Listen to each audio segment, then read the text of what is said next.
everyone. Thanks for coming today. My work's a little different because I don't really collect the found objects and collect found papers. So what I do is I started doing collage during COVID because I wanted to try something different other than oil painting. So I used to make paper at the Southwest School, and so I had a lot of handmade paper that I had done. And then I would go to Azel. Oh, thank you, Prudence. So I'd go to Azel Art, and they had a fantastic paper selection, so I'd choose some papers there, and then use some of the handmade papers that I have. And then I would start just arranging the pieces. I've always been so inspired by my grandmother and her gardens. So I was thinking, and then the other thing is that when I grew up, or when we'd come to Texas in the summer, the cotton fields would be blooming.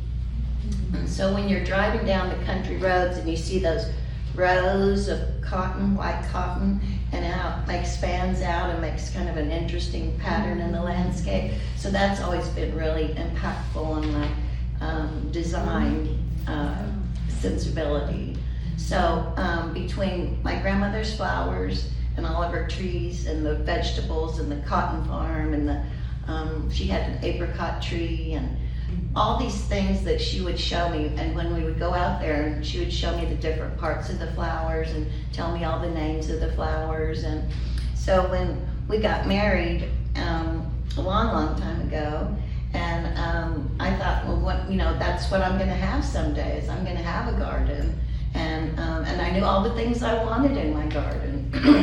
But then we started looking for a home here, and we decided to move to Hollywood Park, and Hollywood Park is known for the deer there. So I can't have any kind of garden there. So what I have is lantana, because the deer don't eat it. They don't eat the sago palms, so I've got a bunch of sago palms.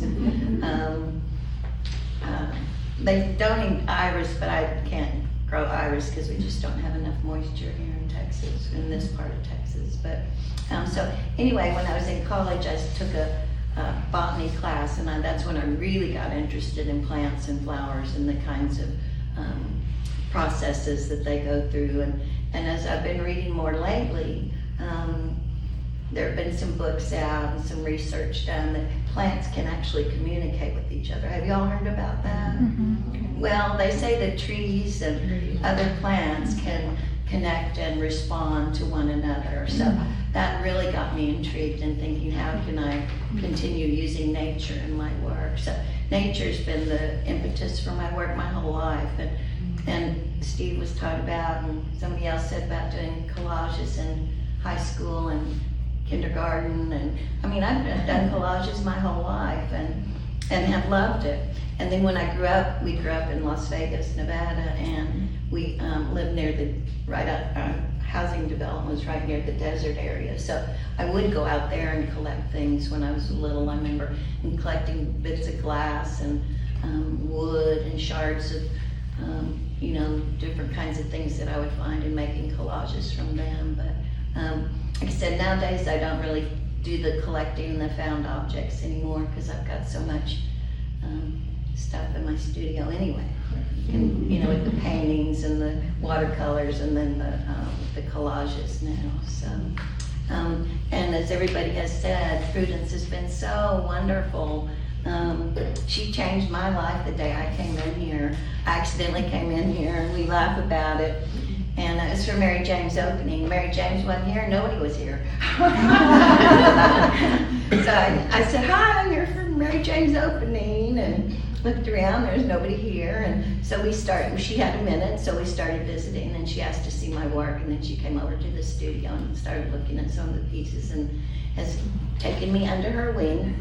And I feel so blessed, because my work is really the thing that keeps me going, because John and I don't have a family, and so my work is my, really a big part of my life. you've become a big, big part of that too, so thank you. Thank you. And thank y'all so much for coming.